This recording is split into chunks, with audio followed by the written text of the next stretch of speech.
Graça e paz, irmãos. Hoje, nesta manhã, o pastor Luiz me pediu para eu substituir ele, porque ele está no casamento da filha dele, né? Da Lissa. O casamento, como a gente viu semana passada, foi o civil. Aí agora, esse fim de semana, foi o religioso. Então, foi ontem e hoje ele decidiu passar também um tempo com a família dele, com o novo genro dele também, com a família dele, conhecê-los melhor. Então ele pediu a licença para eu pregar hoje no lugar dele, tá certo? Irmãos, hoje eu gostaria de meditar a respeito de um livro que é chamado de Filemon. Quantos aqui conhecem Filemon? Amém. Amém. Nós estamos no tempo comum, ou seja, nós estamos entre o Advento, que é o Natal, e o Pentecostes, que é começo de agosto. Então a gente está nesse intervalo de a gente não ter algum tema na pregação. Nós estamos livres nesse momento e mês que vem nós retornaremos uma série de pregações em temas, tá certo? Por isso hoje eu gostaria que, se puderem os irmãos, abram suas Bíblias em Filemon. Filemon é Novo Testamento, para quem não conhece, ele se encontra antes de Hebreus e depois de Tito.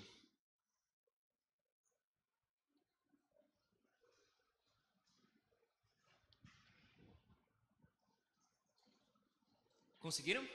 Isso mesmo. Eu vou ler na NAA. Então, se você nunca leu um livro inteiro da Bíblia hoje, esse ano pelo menos, ou nunca leu um inteiro completo, essa vai ser a sua chance, tá certo? Essa é uma carta, gente, que ela é especialmente prática.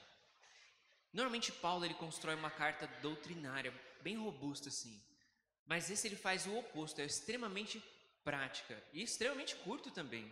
Ela não é a menor carta do Novo Testamento, ela é a segunda menor depois de 3 João.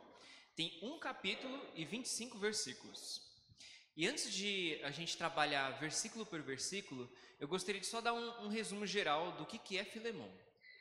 Por volta de 60 a 62 depois de Cristo, ou seja, mais ou menos 30 anos depois que Jesus morreu e ressuscitou, Paulo, aprisionado em Roma, já em idade, ele escreve uma carta a um homem chamado Filemon. E Filemon é quem? É um homem que mora em Colossos, que se converteu a partir de Paulo e que ele era dono de escravos. Ele também era rico. E ele tinha um escravo chamado Onésimo. Paulo faz o quê? Paulo ele tem um encontro com Onésimo, porque Onésimo fugiu e deu prejuízo ao seu senhor, que é Filemon. E aí Paulo tem que recomendar Onésimo de volta para Filemon. Olha que doido. Então essa é mais ou menos uma carta de recomendação. Paulo ele faz a mediação entre Onésimo e Filemon. Essa então, novamente, não é uma carta doutrinária, mas a riqueza dela é ser extremamente prática. E aí vamos ver versículo por versículo. Mas antes, vamos orar? Senhor, nós nos colocamos diante de Ti, Deus, aquele que é santo e poderoso, aquele que é justo e amoroso, e é também o nosso Pai, aquele que conhece a todos e conhece também individualmente a cada um. Por isso, através da Tua palavra, venha falar aos nossos corações, venha responder às nossas orações, às nossas angústias, aos nossos sonhos também. Cremos no poder da Tua palavra, do Teu Evangelho, Senhor.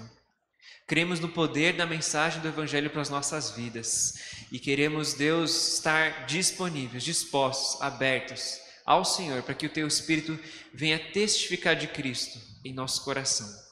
Para a glória do Teu nome nós oramos, em nome de Jesus. Amém. Eu gostaria de passar então versículo por versículo e meditando em cada um deles, nesses 25, nessa mensagem desta manhã. Amém? Versos 1 e 2 começam da seguinte maneira: Paulo, prisioneiro de Cristo, Jesus, e ao irmão Timóteo, ao amado Filemon, que é também o nosso colaborador. Há também a igreja que se reúne em sua casa, a irmã Áfia e a Arquipo, nosso companheiro de lutas. Pode voltar no primeiro, por favor. Ou seja, o autor daqui da carta é Paulo. Tem cartas assim que você não tem como definir quem é o autor, por exemplo, Hebreus. Não há consenso nenhum. Mas essa carta não há dúvidas de que ele foi o autor. Paulo ele se intitula aqui como prisioneiro de Cristo, É a primeira vez que ele mostra que ele é prisioneiro com essa palavra, tanto porque ele era escravo de Cristo, mas como no momento ele estava preso em Roma. E ele escreve essa carta junto com quem? Com Timóteo. Timóteo é um grande colaborador de Paulo na causa do Evangelho. Ele está sempre junto com ele. E normalmente Timóteo é quem escreve as cartas de Paulo. E Paulo redige a Timóteo, e tem uma hora que depois vocês vão ver, Paulo escreve a seu próprio punho, porque nesse momento ele realmente está escrevendo. E aí ele mostra aqui que essa carta é direcionada a algumas pessoas, ao colaborador Filemon. E aí Filemon, a gente vê que essa é uma carta específica a uma pessoa. Se vocês forem ver as outras cartas, normalmente é direcionada à igreja, a Romanos, Coríntios, Efésios, Filipenses. Existem cartas que são para pessoas, como por exemplo Timóteo e Tito. Só que nesses dois casos, eles são meio que representantes da igreja, são cabeças da igreja. No caso, Filemon não é, ele é um membro da igreja, mas um importante membro e colaborador. A exclusividade dessa carta é porque ela, em vez de tratar de assuntos e problemas da igreja, ela trata de um só problema, que é o problema que Filemon está enfrentando. Aqui depois do próximo versículo, Áfia é a esposa de Filemon. E Arquipo pode ser o filho de Filemon, ou pode ser também um líder importante da igreja, ou até mesmo alguns teólogos chamam ele como o pastor da igreja de lá, da igreja de Colossenses. O interessante aqui é que diz o seguinte: a igreja que se reúne em sua casa. Quando a gente lê essa parte, a igreja que se reúne em sua casa, a gente entende que então Filemon era um homem que tinha recursos. Uma igreja, imagina assim, esse lugar aqui ser a casa de alguém. Gente, é uma casa, é uma senhora casa, assim, sabe? E nessa época não era diferente. Quem recebia uma igreja na casa, ele tinha recursos. E a carta vai mostrar que ele ainda auxiliava os cristãos da igreja. Então, Filemon, a gente já conclui nesses primeiros versos que ele era um homem cristão, rico, ele era próspero, ele vivia na cidade de Colossos, e aí eu já estou puxando alguns contextos da época, e através de Paulo ele ouviu a mensagem do Evangelho, se converteu, e hoje nessa época abriu as portas do seu coração e da sua casa para servir a igreja de Cristo. O verso 3 diz o seguinte: que a graça e a paz de Deus, nosso Pai, e do Senhor Jesus Cristo estejam com vocês. Basicamente, todas as cartas de Paulo têm essa saudação. E essa é uma saudação que a gente usa na igreja, não é verdade? Aqui acho que nem tanto, mas quando eu fui lá para o sertão, para o Nordeste, todo mundo que é crente te cumprimenta com a paz. Então, você vai falar a paz, ele espera que você fale a paz de volta, tá? Então, se vocês forem lá, é a paz. Não é graça e paz, é a paz. É muito engraçado isso. E no culto também todo mundo usa graça e paz normal. Mas aqui a gente não usa tanto, né? Mas nós queremos resgatar isso, a preciosidade que é esse cumprimento. É muito claro a visão de Paulo. Isso é totalmente uma saudação de salvação, porque a graça é a causa da salvação e a paz de Deus é o resultado da salvação. Mas não só isso, tem um contexto histórico disso. Paulo ele cumprimenta especificamente aqui dois públicos, que são os judeus e gentios ou gregos. Por quê? Os judeus se cumprimentavam como? Shalom, shalom, que é a paz. E os gregos se cumprimentavam com charis, que é graça. Então o cumprimento de Paulo ele visa dois públicos especificamente: graça e paz, ou seja, os gregos ou gentios e os judeus. Charis e shalom, por isso graça e paz. Então é riquíssimo o valor desse cumprimento. Agora sim, se no primeiro momento dos versos 1 a 3 a gente viu uma saudação de Paulo, um cumprimento, no verso 4 até o 7, Paulo ele usa para trazer o argumento dele. Antes de pedir a coisa que ele quer pedir a Filemon, ele quer dar a sua gratidão a Filemon. Paulo ele é muito estratégico na hora de a gente ver a argumentação dele. Toda a rede de argumentos que ele usa é muito bem pensado. Então, antes de apresentar o seu pedido, ele expressa de maneira gentil e cuidadosa o seu amor por Filemon. Olha só, verso 4: dou graças ao meu Deus, lembrando sempre de você nas minhas orações, porque tenho ouvido falar da fé que você tem no Senhor Jesus e do seu amor para todos os santos, ou por todos os santos. Ações de graças aqui, quando a gente vê esse tópico, significa o quê? Significa reconhecer a graça de Deus na vida dessa pessoa, ou na vida dessa igreja. Paulo, ele direciona o quê? Ele mostra que toda honra, toda glória e toda virtude que uma pessoa tem, não vem dela mesma. São coisas que Deus dá de graça. E por isso Deus não divide sua glória com ninguém. E por isso mesmo, Paulo não faz isso. Ele não dá glória ao ser humano, ele dá glória a Deus. Ele ressalta as características, as virtudes que Filemon tem, são coisas que Deus deu a ele. E no verso 6, agora sim, oro para que a comunhão da sua fé se torne eficaz no pleno conhecimento de todo o bem que há em nós para com Cristo. Estava muito fácil de entender a carta, né? A Bíblia é assim, né? Toda vez que você está lendo assim, você fala, eu estou entendendo aqui. Aí quando você pega um verso, você não entende nada. Você fica, puxa, a palavra de Deus não vai de acordo com a maneira como eu penso, da maneira como eu quero, dos meus moldes. A palavra de Deus te desafia a mastigar, a se alimentar dela, a entender palavra por palavra. Esse é um desafio para o leitor da Bíblia.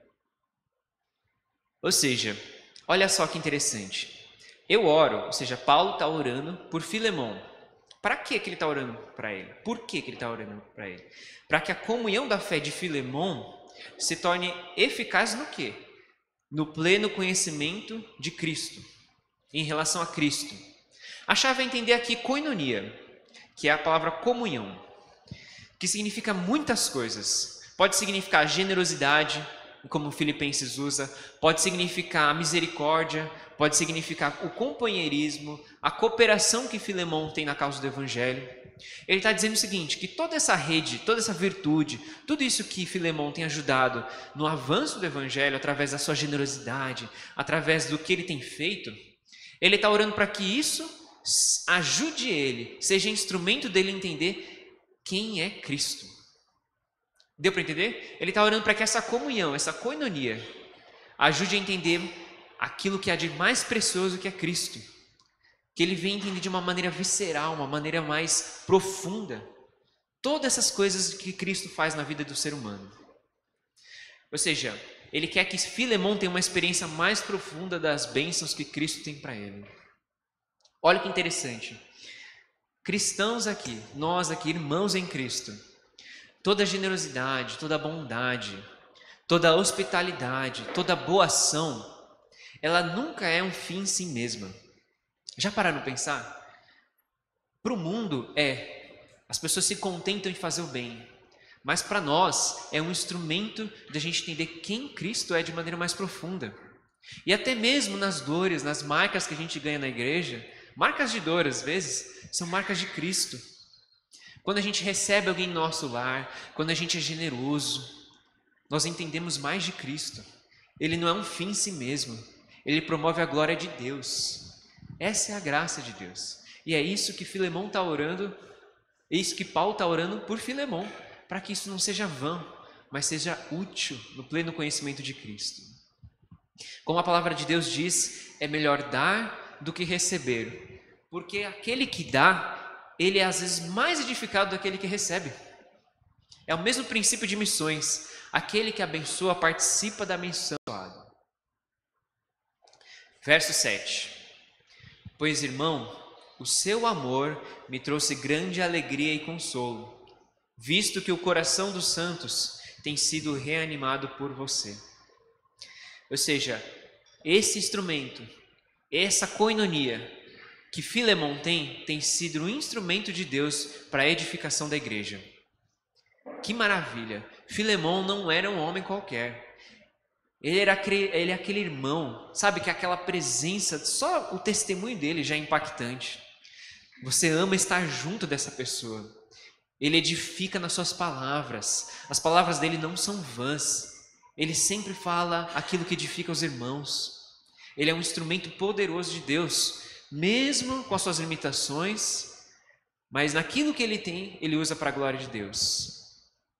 Calvino diz que aqui Paulo fala um elogio que é o melhor elogio que você pode fazer a um cristão, que ele tem fé em Cristo e ele tem amor ao próximo. Essa é a melhor coisa que você pode fazer para elogiar alguém. Se você acha que ele é um cristão piedoso, crente de verdade, a característica dele que você vai elogiar vai ser a sua fé em Cristo e seu amor com o próximo. É isso que Paulo faz com Filemão. E agora vamos à seguinte parte da carta, que é quando Paulo intercede em favor de Onésimo. Se agora ele argumentou de maneira gentil e cuidadosa quem Filemão era e como Deus estava usando Filemão, agora Paulo vai fazer um pedido a Filemão. Olha só, versos 8 e 9. Pois bem, ainda que eu sinta plena liberdade em Cristo para ordenar a você o que convém ser feito, prefiro, no entanto, pedir em nome do amor, sendo que sou Paulo, o velho, e agora também prisioneiro de Cristo Jesus. Paulo argumenta aqui no verso 8: eu não uso da minha autoridade como apóstolo, eu não uso daquilo que eu tenho como carga, de vocês me conhecerem como realmente um apóstolo de Cristo, a minha autoridade. Eu não faço isso de maneira como obrigação, mas eu escolho como fazer por amor, de maneira de dentro para fora, espontâneo. Ele visa algo mais profundo. Por quê? Ao invés de ele mostrar tudo aquilo que ele tem de bagagem, que Paulo era discípulo de Gamaliel, o maior rabino que existiu na época, ele faz o quê? Ele se chama de prisioneiro, ele se humilha, e ele se chama de velho. Realmente, Paulo já estava na idade aqui. Em 2 ou 3 anos ele já ia ser morto. Porque é por volta de 60 a 62 e 63 que ele é morto. Paulo apela com amor e não com a autoridade que ele tem, não com persuasão, porque ele entende algo mais profundo, algo que a obrigação não consegue fazer, algo que só o amor consegue fazer. E ele apela para motivos pessoais, vocês vão ver na carta. Ele fala: eu apelo pelo amor que você tem a mim, eu apelo porque você é cristão, eu apelo porque você deve aos seus irmãos em Cristo também. São coisas muito mais excelentes do que uma mera obrigação, não é verdade? Recentemente, aí depois eu converso com ele, mas o Luquinhas veio conversar comigo, Lucas Cubus, e ele falou: nossa, eu estava em dificuldade de ter vontade de ir para a escola, de fazer as coisas comuns da vida. Eu estava num começo do ano bem difícil. E aí ele chegou para mim: olha, Deus moveu meu coração. Hoje eu acordo sabendo que ir para a escola, ser pontual, frequentar todas as aulas, dá glória a Deus. Eu tenho um motivo superior. Eu não tenho uma obrigação dos meus pais mais. Eu tenho algo mais excelente. Eu tenho alguém para quem prestar conta e agradar. Isso é maravilhoso, irmãos. Isso é a melhor motivação que você pode ter para trabalhar, para amar a sua esposa, o seu marido, porque agrada a Cristo. Isso realmente move e impulsiona o coração de um homem e de uma mulher. Agora, por que Paulo faz essa cadeia tão grande de pedidos antes de realmente pedir aquilo que ele quer a Filemão? Porque entenda, no contexto dessa época, o perdão de escravos fugitivos era extremamente raro. O contexto aqui é que a lei romana exigia que aquele que fugiu do seu senhor, o escravo que fugiu e ainda deu prejuízo, ele era brutalmente morto pelo seu senhor. Não só isso, quando ele ficava vivo, ele recebia um trabalho tão pesado que a expectativa dele diminuía muito, em anos, por causa do crime que ele cometeu. Ou seja, Paulo aqui precisa preparar o terreno para pedir para Onésimo ser perdoado por Filemão. Olha que loucura. Entendam, se Filemão perdoasse Onésimo, o que os outros senhores de escravos pensariam dele? E no contrário, se ele não perdoasse, mas castigasse severamente Onésimo, e como deveria ser feito, o que a igreja que Filemão estava olharia o testemunho de Filemão? Qual que seria essa reação? Ou seja, Paulo escreve essa carta para resolver um dilema, não de Onésimo voltar, isso ele já tem consenso, Ele resolve o dilema de Filemão aceitar perdoar ou não o seu escravo, Onésimo. Essa é a carta que Paulo escreve. O impacto da decisão de Filemão ia afetar toda a igreja que ele participava, que era a igreja de Colossenses. Paulo sabe aqui que o custo de você ser cristão, ele é caro, ele é duro, demanda muita coisa, como uma pregação que a gente falou anteriormente. Na ponta do lápis, nós cristãos muitas vezes saímos perdendo. Se você quiser ser ético, certo em tudo que você faz, para o mundo você vai perder. Mas para Cristo você sempre vai ganhar. Sempre. É algo que você colhe no seu caráter. É algo que você colhe na sua santificação. E é algo que você colhe na eternidade também. Paulo, ele não quer uma obediência barata. Ele quer uma obediência em amor que edifique a Filemão também. Isso é muito mais difícil. É muito mais difícil você escolher perdoar do que não perdoar ou não se reconciliar. Versos 10 a 12. Faço agora um pedido em favor de meu filho Onésimo. Agora sim, ele entra com o seu pedido. Que gerei entre algemas. Antes, ele era inútil para você, mas atualmente, porém, é útil para você e para mim. Verso 12. Eu o estou mandando de volta a você. Ele, Onésimo, quero dizer, o meu próprio coração.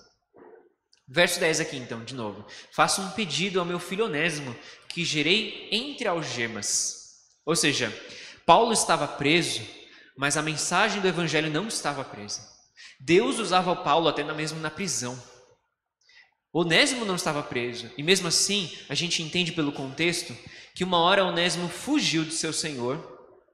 Ele fugiu dando prejuízo, porque ele saiu de Colossos, a cidade que fica na Ásia, para ir para a Europa. Ele foi para Roma, onde Paulo estava preso. Irmãos, se vocês verem o caminho que faz isso, é muito longe. E por causa dessa distância, os teólogos eles têm consenso de que Onésimo, ele não somente fugiu do seu senhor, mas ele roubou um valor para poder conseguir sair de uma cidade e ir para tão longe. E olha só, ele não foi para qualquer lugar. Ele foi para a cidade mais populosa do Império Romano, que era Roma. E nessa época, se você quisesse fugir para um lugar e não ser descoberto, o melhor lugar para você ir é um lugar que está cheio de gente. Esse era o objetivo de Onésimo. E no mundo antigo, irmãos, percebam, a escravidão era algo comum. Para nós é chocante a gente ouvir isso, mas na época era muito comum. 2/3 da população do Império Romano era de escravos. Então imagina só, existia um certo medo de ter uma revolução, porque eles eram maioria. Então eles precisavam ser reprimidos por causa disso. Eles tinham medo de uma revolução social a partir dos escravos, porque eles eram a maior parte da população. Eles moviam toda a economia do império. E olha só, o escravo na lei romana, ele tinha um caráter duplo. Ele tinha um valor tanto por ser pessoa, porque um escravo não é como na época de 1500, como a gente conhece. Ele tinha a possibilidade de uma ascensão social. Existiam escravos que, como ele diz aqui, né, na lei romana, não era só o valor dele como pessoa, mas como propriedade. O escravo ele custava caro. Ele podia custar entre 187 denários até 175 mil denários. Um denário é o valor de uma diária de um agricultor local. Ou seja, você precisava de 175 mil diárias para poder comprar um escravo, às vezes. Podia ser um escravo letrado em filosofia, em medicina. As pessoas não eram escravas somente pela raça.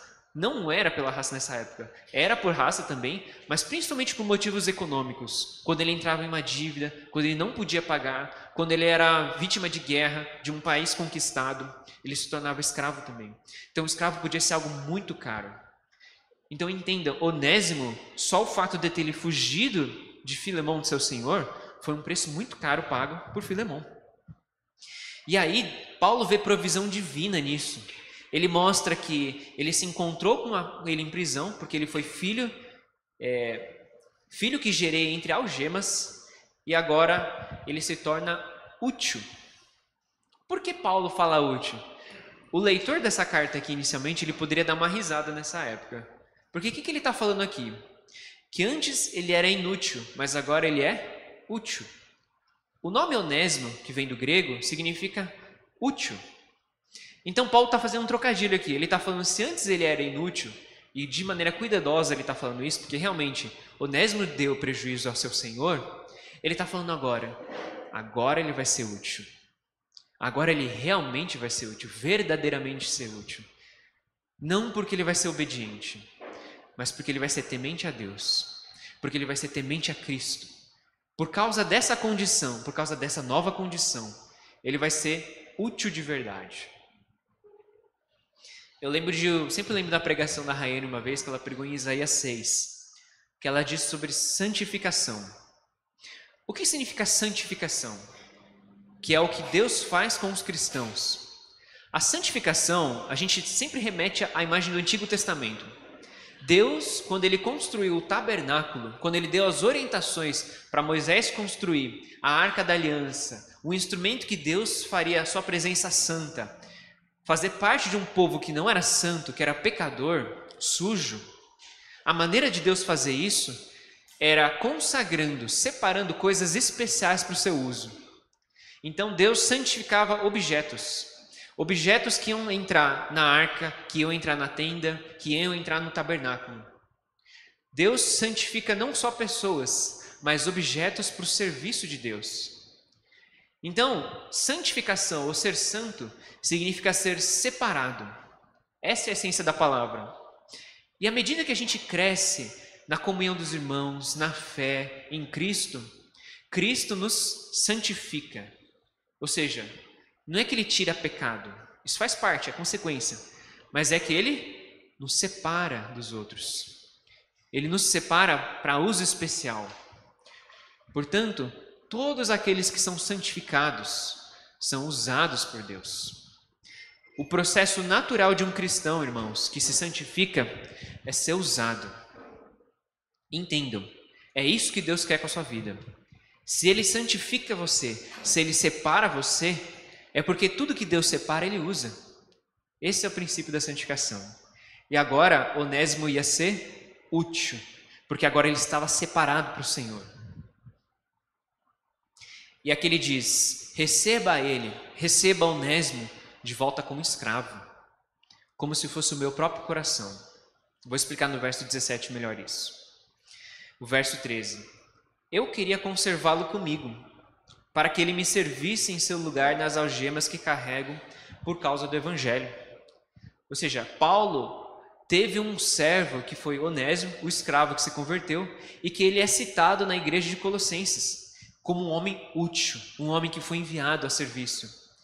Onésimo era um colaborador agora de Paulo, ele era verdadeiramente útil.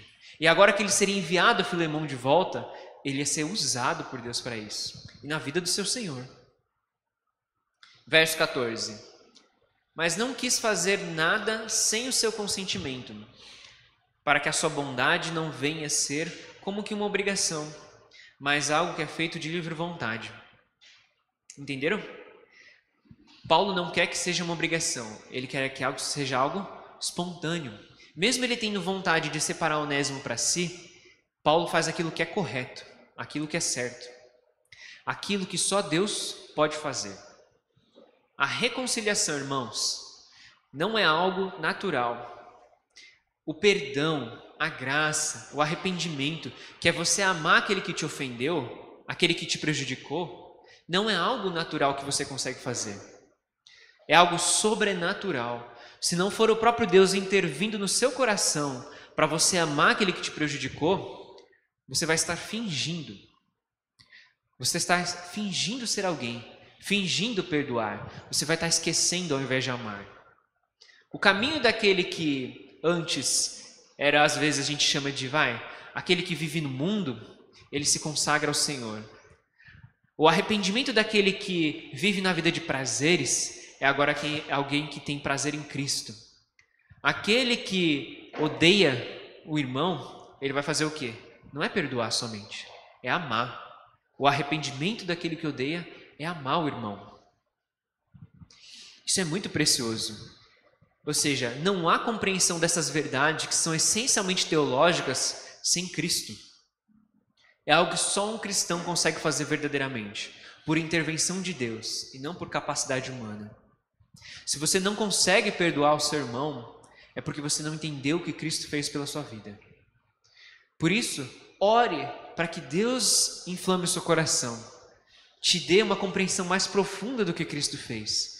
E aí você vai poder perdoar, amar, viver um arrependimento genuíno. A carta de Filemão, ela não foi preservada, como diz o comentário histórico aqui, histórico-cultural, ela não foi preservada por uma questão histórica. Ela foi preservada porque Paulo nos ensina a prática que o Evangelho faz na reconciliação do povo de Deus. Mostra como o Evangelho traz reconciliação entre aqueles que estavam tão afastados e eram tão diferentes. Filemão, um homem asiático, gentil, rico, agora se reconcilia com a pior das criaturas que se tornou. Quem? Onésimo. A pior das criaturas era aquele que fugia do seu próprio Senhor, que desobedecia a lei nessa época. Essas duas pessoas agora têm a oportunidade de serem reconciliadas, porque o Evangelho custa algo para os dois lados. Quando Onésimo se converte e Filemão se converte, a visão dos dois muda. Eu achei interessante um texto do Tim Keller que ele diz que quando você se converte, quando você se torna cristão, é como se você tivesse mudado de país. Muito doido, né?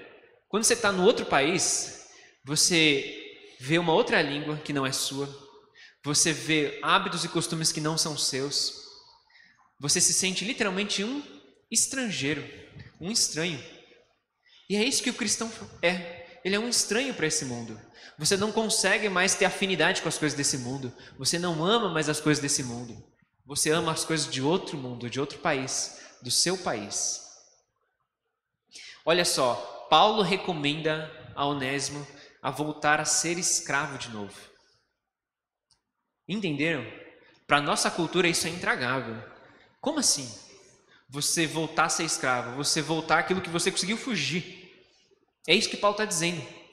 Onésimo estava em dívida tanto legalmente quanto espiritualmente com Deus. Paulo resolve fazer aquilo que é certo, aquilo que é correto, reto diante de Deus. Por quê? Porque era muito mais importante a reconciliação com um irmão em Cristo do que a liberdade de Onésimo. Vocês entenderam? A reconciliação de Onésimo com um irmão em Cristo, porque o que Cristo fez por ele é mais precioso do que a liberdade individual de Onésimo. Portanto, irmãos, não há espaço para gente que não ama o outro aqui. Não há espaço para gente que odeia ao irmão aqui. Isso é incredulidade. Isso é pecado.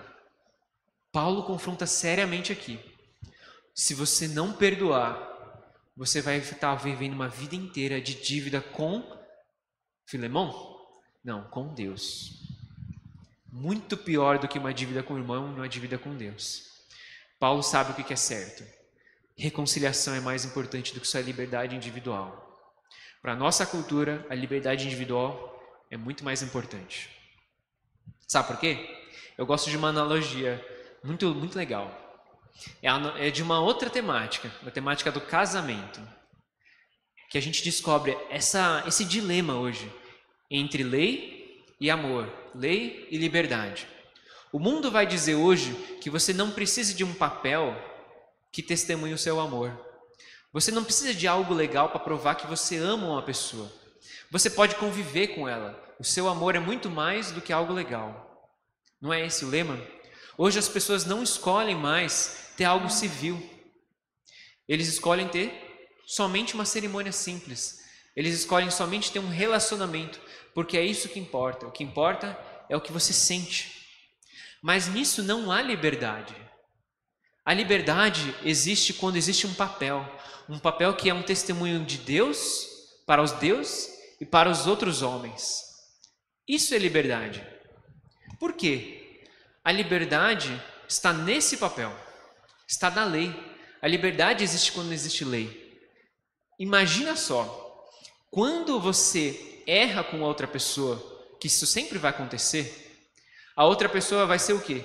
Legalmente, espiritualmente, obrigada a te perdoar e amar. Isso é liberdade. Imagina, gente, a liberdade que há nisso. O casamento é lindo, ele é uma instituição de Deus, para com Deus e diante dos homens.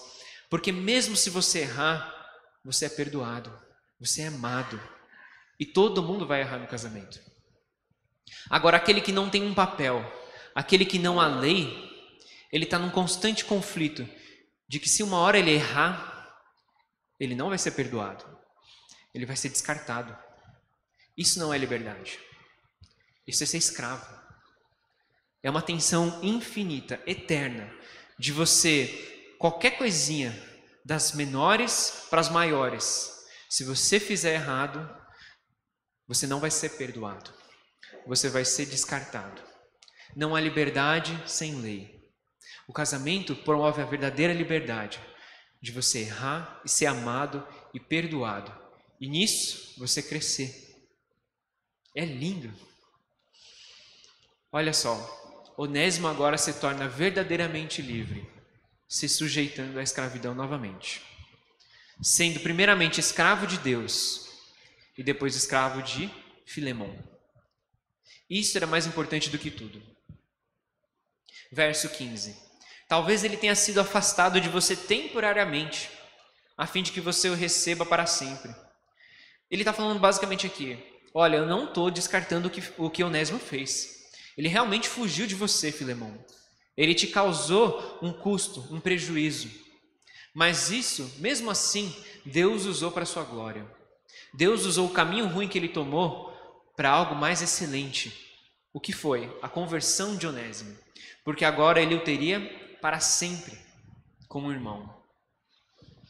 Por mais que a situação fuja do nosso controle, da maneira como a gente enxerga, para Deus as coisas nunca estão fora do controle.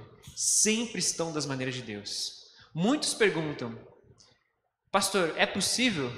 Eu quero saber, como é que eu faço para fazer a vontade de Deus? É possível não fazer a vontade de Deus? Não é. Deus sempre vai soberanamente usar os seus meios, os seus caminhos, para fazer a vontade dele. Entenderam? A questão não é em tentar entender a vontade de Deus como um meio de segurança, porque a gente sempre busca isso no nosso coração. A questão é anterior. A questão é você ser obediente em tudo, porque nesse há direcionamento de Deus. Aquele que busca o seu reino, as demais coisas serão acrescentadas. É isso que Paulo está dizendo. Verso 16. Não como escravo, mas muito mais do que escravo, com irmão caríssimo, especialmente de mim, e com maior razão agora de você, Filemão, quer como ser humano, quer como irmão no Senhor. E eu gostaria que os irmãos prestassem atenção nessa parte mais importante, no clímax que é essa mensagem, no clímax que é a carta ao Filemão. É que Paulo agora não quer que Filemão receba Onésimo como um escravo novamente. Ele quer que ele receba agora como um irmão amado, um irmão que foi caro. Não como escravo, mas como irmão. Quando dono e escravo reconhecem um ao outro como pecadores, como salvos pela graça imerecida, irmãos amados, a escravidão é abolida, mesmo que a sua capa institucional permaneça. Entenderam? O evangelho esvazia a escravidão do seu conteúdo interior. Ele tira todo o sentido da escravidão, o evangelho. Porque agora Filemão não vai mais tratar ele como um qualquer um, mas como um irmão caro. Já viram isso? O valor disso? Agora eles são impactados pelo peso do evangelho. E a escravidão morre, murcha. E é isso que aconteceu ao longo dos séculos. O cristianismo foi em si a arma que dissolveu a escravidão na época. A escravidão voltou quando? Na época que o cristianismo morreu, na Idade Média. Percebam, o cristianismo desestabilizou a escravidão porque ela atuou por dentro, não por uma capa institucional. Embora a escravidão ela esteja em total desacordo com os planos de Deus, com a ordem de Deus, com a palavra de Deus, nem Jesus, nem os apóstolos atacaram frontalmente a escravidão. Jesus nunca apontou a escravidão como algo errado. Já perceberam? Por quê? Por isso que o texto nos confronta. Porque quando você lê isso, você fala, não pode ser que Paulo está pedindo para Onésimo voltar a ser escravo. É isso que o texto nos faz. Ele confronta a nossa maneira de pensar. Por quê? Warren Wiersbe comenta. Ele diz o seguinte, se os primeiros cristãos tivessem começado campanhas contra a escravidão, eles teriam sido exterminados pela oposição. E a mensagem do evangelho se confundiria com uma plataforma social e política. Jesus não veio como um rei político, ele veio ao mundo como nosso redentor.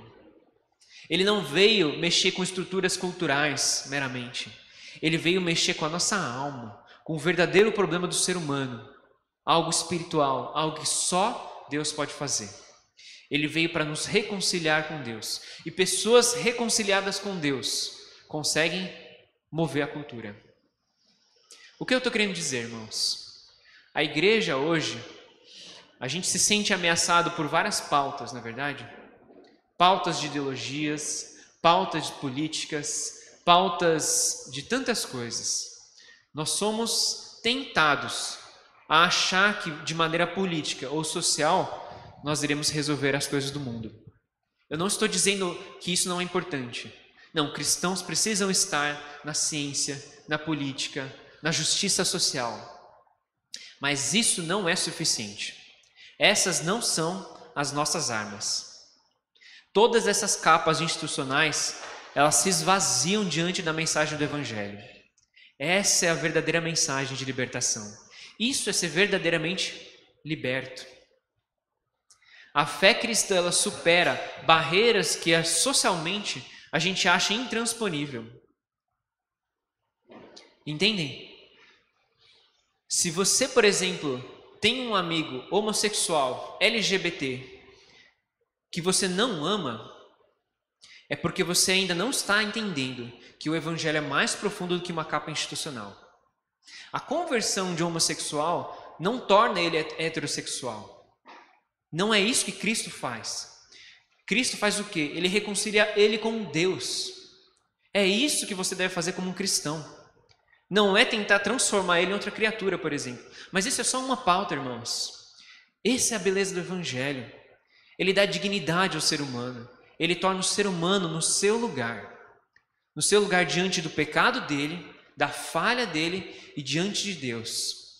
E restaura aquilo que vai restaurar o seu coração. A igreja de Cristo não é gente branca, não é gente heterossexual, não é gente de direita, não é gente bolsonarista e que não apoia Lula. São pessoas reconciliadas com Deus. Pessoas que têm um relacionamento com o Senhor. E que isso oferece a verdadeira liberdade de você entender que não é pauta política social que vai transformar esse mundo. É a pauta de Cristo, é a maneira como Cristo fez. Esse é nosso exemplo, irmãos. Essa carta é belíssima com a nossa cultura, por esse valor que ela tem, porque ela esvazia aquilo que na época parecia a pior coisa do mundo diante dos cristãos. Mas Paulo respeita isso, faz da maneira como Cristo fez. Verso 17 a 19. Portanto, se você me considera companheiro, receba-o como receberia a mim. E se ele causou algum dano a você, ou lhe deve alguma coisa, ponha tudo na minha conta. Eu, Paulo, de meu próprio punho escrevo isso. Eu pagarei. É claro que não preciso dizer que você me deve a própria vida. Explicando o verso 12 que Paulo diz, receba como se fosse o meu próprio coração. É porque aqui Paulo se coloca no lugar de Onésimo. E quando ele se coloca no lugar de Onésimo, Filemão fica numa encruzilhada. Filemão fica, e agora? Se eu receber ele, eu vou ter que receber como se fosse o apóstolo. Loucura! Se eu der o mesmo pagamento de castigo a Onésimo, eu vou ter que castigar Paulo, aquele que me deve a vida. A dívida de Onésimo não se compara com a dívida de Filemão. Esse é o princípio de todo cristão. Cristo morreu pela sua vida e o preço foi muito caro. E hoje você não está em posição de reivindicar, odiar um irmão, não se reconciliar com seu irmão. mas tratá-lo como se fosse o próprio Senhor, como se você devesse a Ele, como se você devesse literalmente ao seu irmão, aquele que está ao seu lado, à sua frente, aquilo que Cristo fez. Você trata como se fosse o próprio Cristo. Se você punir a mim, puna também a Ele. É isso que Paulo está dizendo. Ele não está dizendo para ignorar os crimes de Onésimo.